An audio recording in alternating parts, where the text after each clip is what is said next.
From this moment on, you will now be known as Sharkbait. Sharkbait! Ooh-ha-ha! Welcome, brother Sharkbait. Sharkbait! Ooh-ha-ha! Enough with the Sharkbait. Sharkbait! Ooh, but... What's up, y'all? It's been a while. Happy end of summer. This is D checking in. I know it's been a while. We've had a lot of ups and downs, especially with my friends passing. Been trying to keep everything with the society going strong, keeping everybody positive. I hope you guys have all been having a good year, been staying safe. And wanted to go over a lot of changes with the native species tank. As you can see, my dudes, there have been some changes. My kingfish have absolutely grown. I don't think I'm going to be able to keep these guys too long unless I plan on eating them at some point. Yeah, don't feel bad, man. I ain't talking about eating you. They have been eating everything from flakes to pellets, and they have been growing exponentially. Look at this dude. The two hang out together. That was baby boy and the king there, the king and the prince, as I used to call him. Chilling out. I had a lot of diatoms growing. You can see the remnants. I flipped a lot of the rock over as I do, and I clean the tank. Just stir up a little bit, try to get those diatoms under control. You can see my serpent star, he's needed to be fed. I gotta feed him a little bit. But also the mollies. When is this girl gonna give birth? Because she's absolutely huge. And I know if she does give birth, this guy is definitely going to eat the babies. These guys eat everything that hits the water. But let's just have the throwback. This is a saltwater tank with everything captured from my local beach and salt marsh area. There's one of the shrimp over there standing proudly in the background. Hopefully I get a nice clearer picture. And that's the only reason I have not kind of gone to a regular species saltwater tank, just because I'm really curious to see the water parameter changes, see if there's any differences in the algae control lighting. I have regular 6500K lights because this is not a reef tank, not a saltwater tank like the other guys up there. So I turned one of them off. They were daisy chained together. This one is off right now. I can plug them together. They daisy chained together. And when I did the first water change, I definitely went through a diatom bloom. You can see where I cleaned the tank in the background, because we keep it real here. Diatoms are something that every saltwater aquarium keeper or any freshwater aquarium keeper, algae blooms are a part of reality, and you're going to have to deal with them at some point or another. So I've been cleaning. I am going to do another water change probably before the end of the week. One thing that I will mention is I did get a spike in the salinity because I don't have a top off running on this tank. It did go up to 1.025. I added some fresh water the other day, which brought it down. There's no protein skimmer running.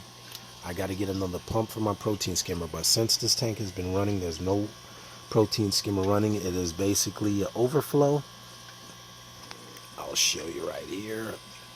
Filter pads that I cut. There's the overflow, filter floss, and biological media. A ton of biological media.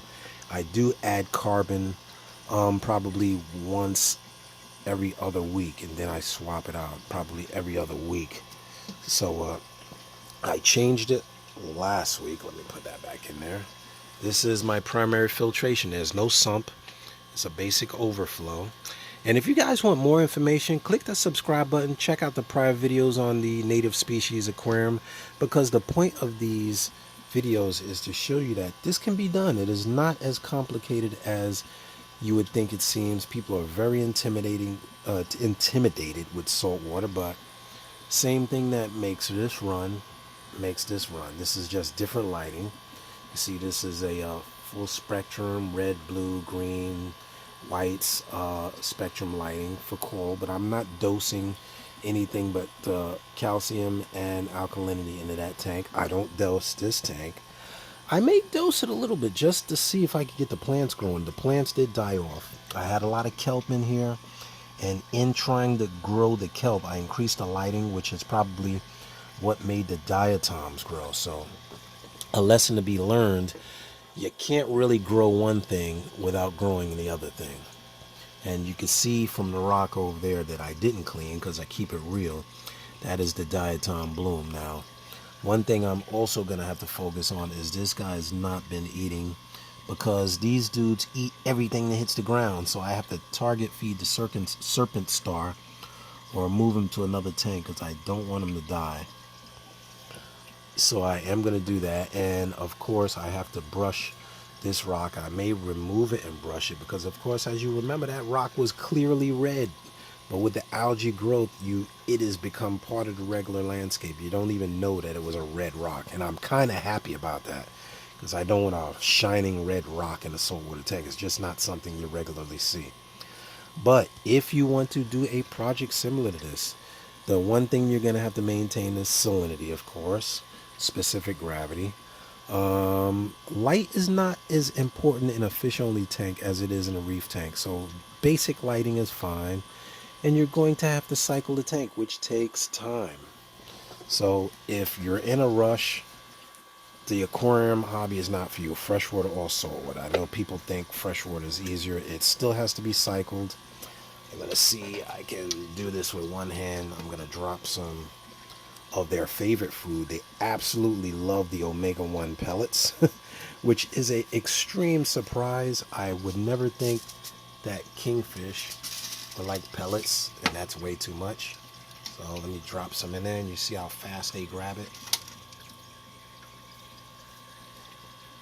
They will eat all of that, which is why I'm going to probably end up releasing them, because they will not let anything sit on the ground. They will eat until they are absolutely exploding. So I'm debating it. I'm trying to process what I'm going to do. Of course, I have flakes for the mollies, but the flounder, I am sad to say the flounder passed away. He just disappeared into the sunset, as we experience with many fish. He just one day did not come out anymore, and it wasn't really a surprise because he wasn't eating as much as these kingfish. These kingfish are eating everything. So they are probably not the best choice for an aquarium, and they may get released back into the wild, which is kind of weird and cruel, but they are definitely a threat to anything that can fit in their mouth. I'm surprised that they didn't eat the shrimp, but the shrimp has been chilling and they haven't really bothered him. And he helps me greatly with eating whatever they leave on the floor. But the serpent star I have to target feed, so that is just the way things are going. Let's see how fast I just fed him.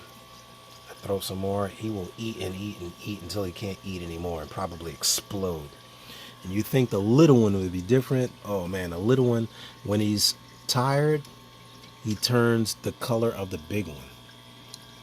But during the day, he's generally black. Don't ask me why. Same fish, generally black. Very interesting fish. And yes, they love these sinking shrimp pellets, which is probably a bad thing because they're probably like, hey, this tastes like shrimp. Why don't I eat a real shrimp? But anyway, that is the update on the tank. I just wanted to go over, give you an update for those of you that are thinking of setting up a saltwater tank.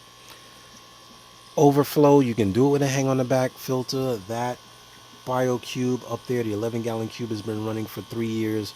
With the Aqua Clear 20, it can be done. There's coral in there, as you can see.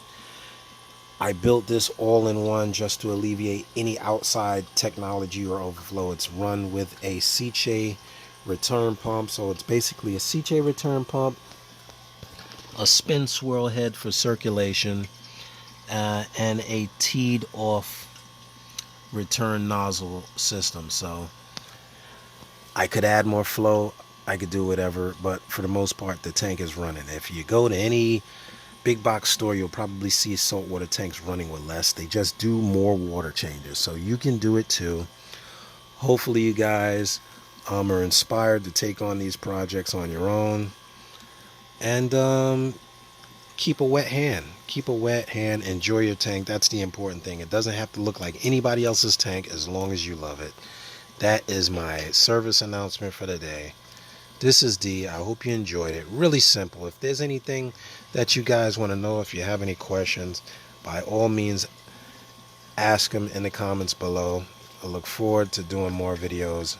Been really busy with the club and recent events that have taken place. So, till next time, this is D signing off.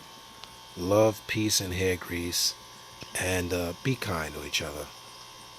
See ya.